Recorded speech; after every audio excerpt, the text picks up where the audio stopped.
来这里吃饭的以色列人多吗？犹太人？阿拉伯人根本上就没有，但是犹太人很多很多。我有几十年的客人，几代人都在我这里吃饭。当时79年来说，这里危险吗？这里问题多吗？以色列一直都有问题。到今天为止，昨天为止都有问题。这个阿拉伯世界的冲突，几次以色列的战争我都在这里。1982年的打黎巴嫩，对。那个时候打黎巴嫩的时候，很多人，美国来的，其他国家来的犹太人，他们在街上里被等，然后就有车子把他们送走，送到前线去。我问他们我自己愿意来的。这边也有自杀性爆炸吗？很多，这个我亲眼看到的。在哪里？什么样子？这里39号39号。这旁边那里晚上也是爆炸了。他2个公交车他等那个公交车到站的时候，这个公交车到站，那个恐怖式的引爆，2个公交车的人死伤很多人。他爆了以后，还有第2个人看到你们很多人在这里，第2个人进来爆了。什么时候爆炸最严重啊？一直都有。我们都已经怕。现在少一些了，是吧？没有了，根本上没有。现在没有了。就因为建那个墙，是不是？是，很有效，是吧？有效。但是巴勒斯坦人就很愤怒嘛，建这个墙，把人与人之间都分开了。以前有圣经记载的时候是犹太人的地方，后来犹太人2000多年的时候，他们这人就散掉了，逃到全世界的地方去了。以后阿拉伯人进来这里，生活了1000多年，他们也是当这里是他们的一辈子，他们的家。所以我觉得应该有和平的一点，大家就应该互相体谅一下，大家互相残杀，这不是一个好的解决方法。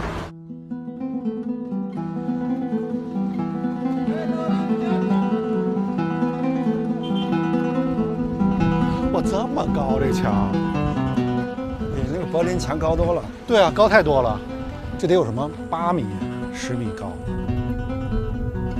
耶路撒冷是一座有着3000年历史的古城，也是犹太教、基督教、伊斯兰教的发源地。一个小平台，你望出去，居然可以看到2个宗教的地标性建筑物，一个呢是西墙，一个呢是金顶。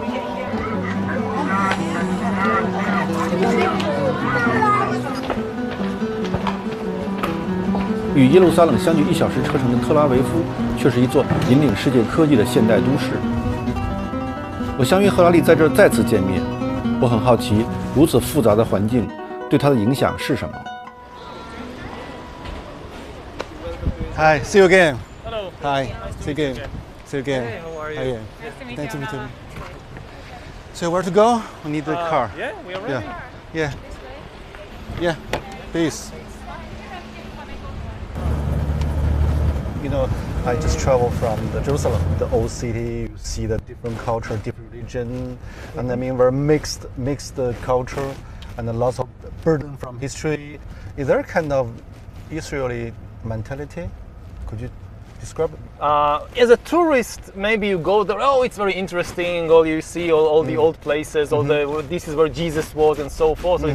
But you live there. The amount of hatred in that place. It's like a nuclear reactor of hatred. You know, religion can be a wonderful thing, but when you live in Jerusalem, you realize that it can be a terrible thing. Yeah. How much hatred and anger. Ideally, a temple or a religious place is a place where you go in order to experience peace and harmony. If you go to a temple and you experience hatred and anger, then this is a dysfunctional temple. It's not working, you know. It's like going to a hospital and getting back even more sick. So Jerusalem for me is a dysfunctional temple.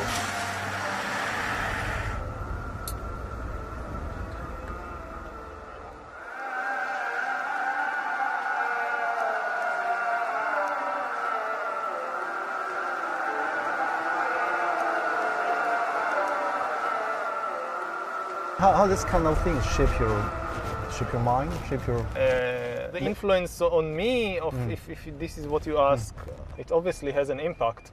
I mean, if you live in a place like Silicon Valley, maybe you can have this kind of utopian vision of a world governed by science and by rationality and things like that. But if you live in the Middle East, it's obvious to you that you cannot escape this tension, because all around you people are killing each other because of their belief in fictional stories.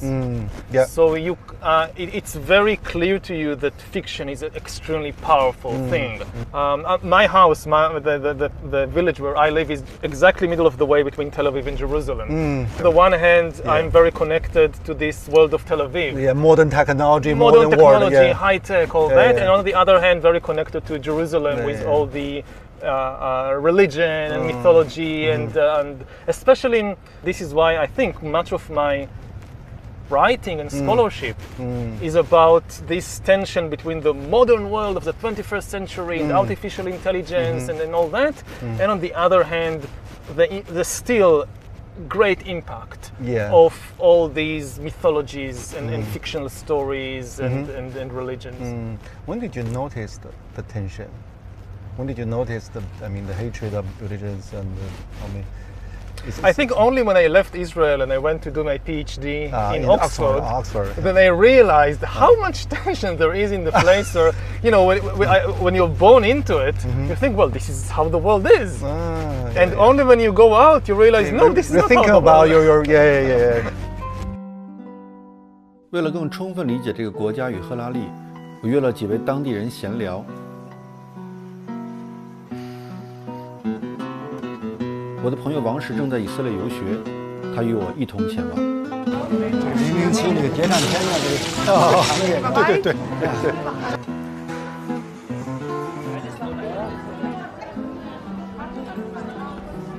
第一位是阿拉伯律师。Nice to meet you. How do you think about the Jewish people? I mean, the Jewish come back, take the city, they become a new authority. Is understanding or for you not? For me, I don't have a problem with the religion about the Jews. And they was living here before the occupation, and we have places that they are neighbors of the Arabs, and they don't have any problem with the Palestinian here before the occupation. When they kick them out from Europe and receive them, and later they are get of this country. But after, it's begin the problem. When I talk with the Israelis, most of the people, they have this stereotype. We really feel that. When they talking with me, are you real Arab? Yeah, I am Arab. Are you born here? Yes, I am born here. You know, here, the thing that it's helped me to live here in Jerusalem, it's how I look. According to the stereotype of the Israelis, I'm not look like the local people. The local people have to be dark skinned, not handsome person, and also my accent is good in Hebrew. You speak Hebrew?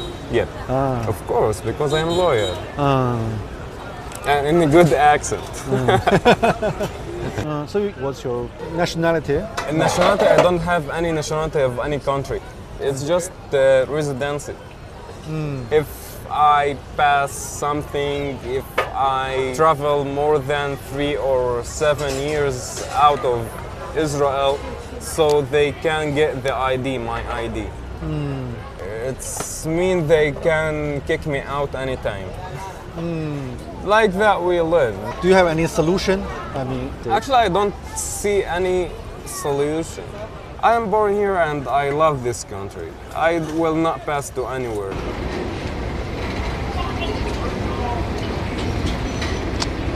Forgot a car. Oh, it's okay. It's okay. It's okay. When did you arrive? When did you come to 2 days ago. Oh, 2 days ago. So you've been around. Yeah, spent 1 day in Jerusalem and here. Yeah, come here. Yeah. You're much more relaxed than in China. me. Yeah. Yeah, because in China you run around from Yeah, here. yeah, yeah. And here Too it's many like, things. Yeah. Oh, what nice view. You want some water? Yes, Some water would or- be nice.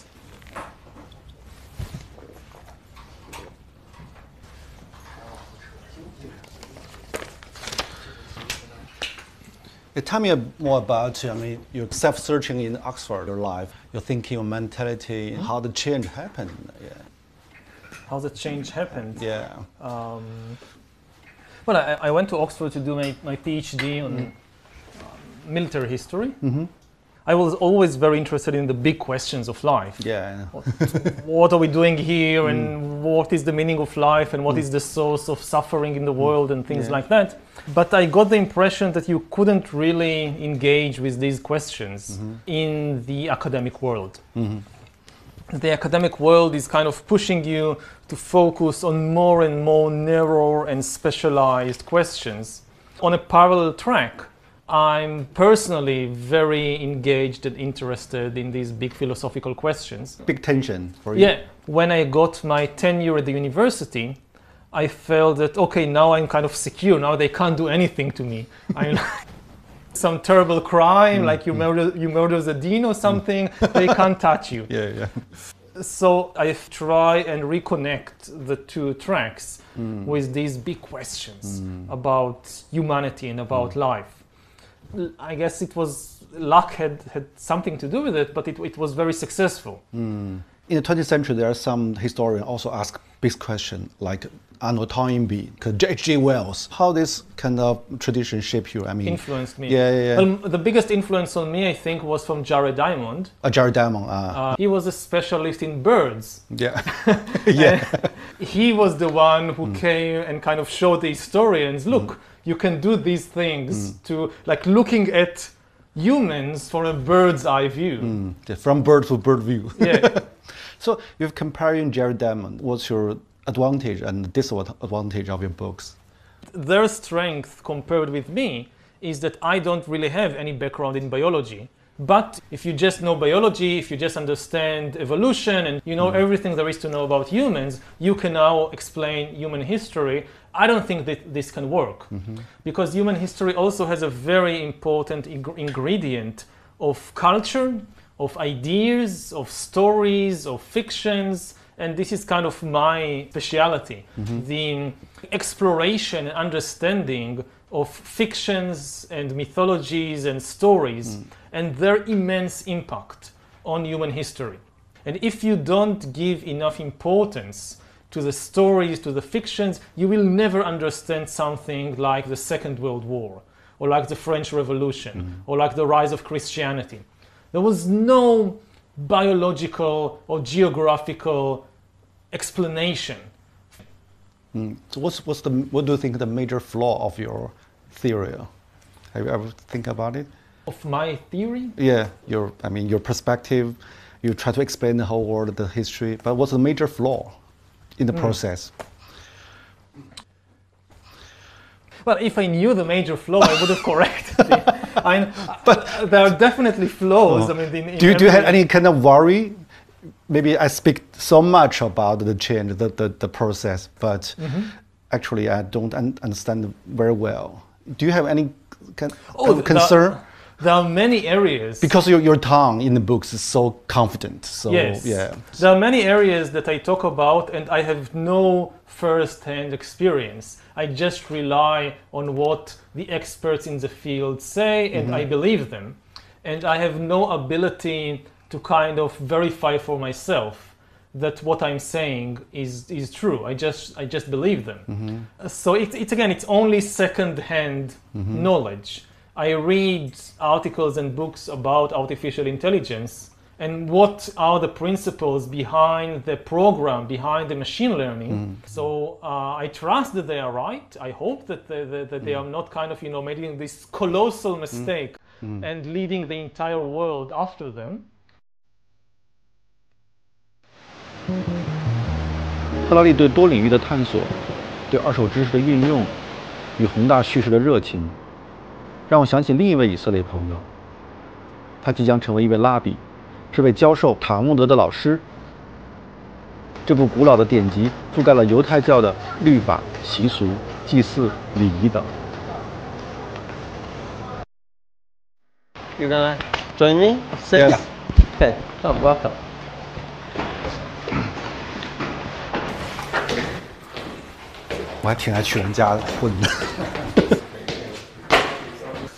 Welcome. Welcome, everybody. Maybe say something about yourself. You're from Dutch? Well, I am from a Dutch-German family, but I was born here. Nowadays, I'm studying to become a rabbi, conservative rabbi. How could one be a rabbi? You have to study and you have to pass exams. You compare with the priest for the Christian, similar things or not similar? I mean, the role they played in the social society. I think you know, you are the spiritual leader of the people, and it's a very important job because you're working with people. For us, for outsider, the Jewish education seems very interesting combination. On the one side, it's quite religious. You stick some everlasting truths. On the other side, the Jewish people seems very open to new technology, new knowledge. So how to explain the combination of this kind of paradox? You know, if you read the Talmud, you can see in the Talmud that they already were very much open-minded. They had already broad knowledge. They didn't say, oh, we only have to confine ourselves to one knowledge, which is the Jewish. We have to understand everything because life is about everything. Talmud is a lot about discussions, open discussions. We bring different ideas and, oh, you heard a story that came from another country. How do we relate to that story? Is it relevant to us? I think that in the Jewish philosophy, and you have to listen to everything, understand other cultures, other people. 2,000 years ago, we were fighting amongst ourselves. And because we were fighting, you know, there were splits in the people, the temple was destroyed. So, you know, I think that the big issue of today is how do we build bridges? You know, how do we educate the next generation so we build bridges to people who are different than us?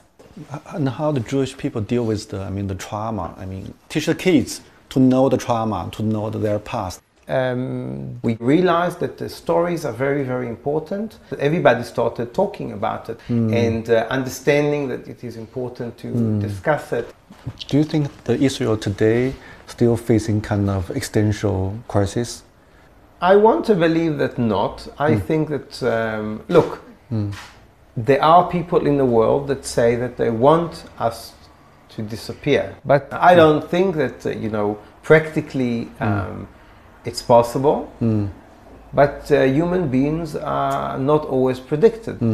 What we learn from history is that human beings, that people, never learn from history. So history can often repeat itself because we just don't learn. So we don't look with open eyes of what happened only a few years ago and say, okay, let's do it differently. So I don't know. You know, I don't think that we are today on an immediate threat. But of course, Israelis feel that there is a threat. But I hope and I believe that we are strong enough and we'll be okay.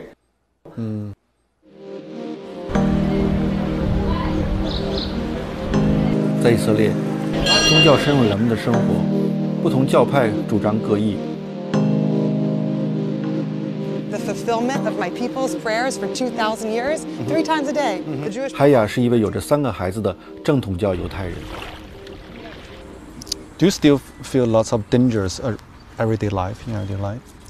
You know, there was a time when there were a lot of car rammings going on in Jerusalem where terrorists would ram their cars into children. That was a scary time. You know, my kids would go to school in the morning and I would literally cry with fear. That's not been happening in the past couple of years, so it's a quieter time right now. So I don't feel fear. I let my kids roam around freely. From your point of view, how to, settle the huge conflict between Israel and Palestine is possible? I mean, during so long time. Right. I think with the consciousness that we have today, it's not so possible. we need to be doing that work on ourselves personally and inside of ourselves. You know, I'm a therapist. I do couples workshops, you know, where it's about working on communication. So I think we need to be communicating more with our enemies and working through it via communication. If the city is a patient, Yeah. how to describe the psychological problem or maybe mental disorder for the city? You know, it's interesting we're having this interview today. Today is the National Day of Mourning. There's all sorts of things that we do today to enter into a consciousness of mourning for all of the pain of the world. 2,000 years ago, our people had senseless hatred.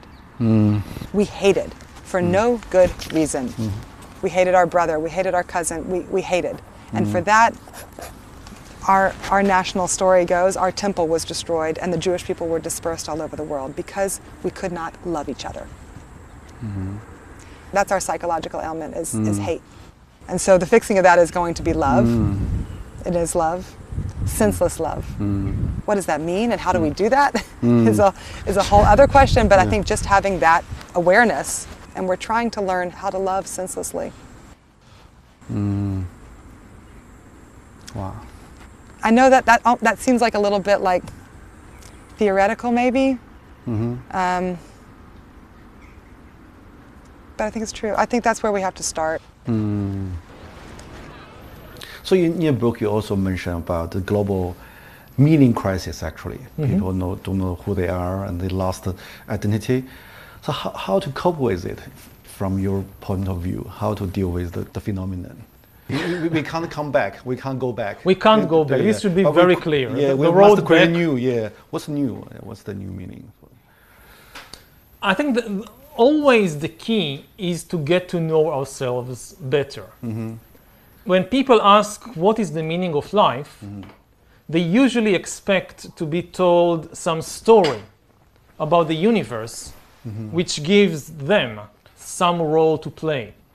You have the Jewish story, the Christian story, the national story, but all these stories are false because the universe doesn't work as a story. It exists today in the world, not Israel, not Japan, not Greece, not Egypt. None of them existed 5,000 years ago. Humans coming out of Africa, the first cave art, the farming, the invention of farming, of agriculture, the invention of writing, of money, the first cities, all these things happened long before any of the nations that today exist appeared. So none of them offers you an eternal truth. And I think that what the real answer to this search for meaning is leave all these stories aside. And the key thing is to really understand the reality about yourself. So there are many tools to do it, from meditation to the tools of science, that to really explore what is the body, what is the brain, what is happening within me. If you really know the truth about yourself, I don't think that you need any of these stories anymore. So you say you must create your own story. No, you don't create your own story. You search for the truth, about the reality about yourself. But you said the whole history is about story, but how to see the reality. But people never live in the kind of true reality, mostly fictional. Yes, as I said, in order to live in society, in order to have a functioning social order, you must have all these kinds of stories. They're useful as tools. You cannot build societies without a story in which people believe. But it's the same in the case of entire nations and religions. You can't organize millions of people together if they don't agree on some common story and common laws. So we need these things. But they are just tools. They are not the ultimate reality. If you mistake these imaginary stories for the ultimate reality, then you will never know the truth about yourself, and you will start usually sacrificing people for the sake of imaginary story, like what is happening in the Middle East all the time. 它算一种启蒙啊，让你想这些问题 ，AI 什么问题。但是大部分情况下，大家不会真的想嘛，大家只是盲从某种新的说法而已，新的流行而已。它不是催促你更复杂性的思考，或者说要面对自己的很多问题。它更像是一种抚慰剂的方式。启蒙还是要很多自我发现的觉醒。你看那个乌鸦在上面，下面卧虎藏龙，哇，好漂亮！你从建筑形上显然它是有点博采众长，就有点和像他要把其他的宗教大同是吧？完全大同在这儿。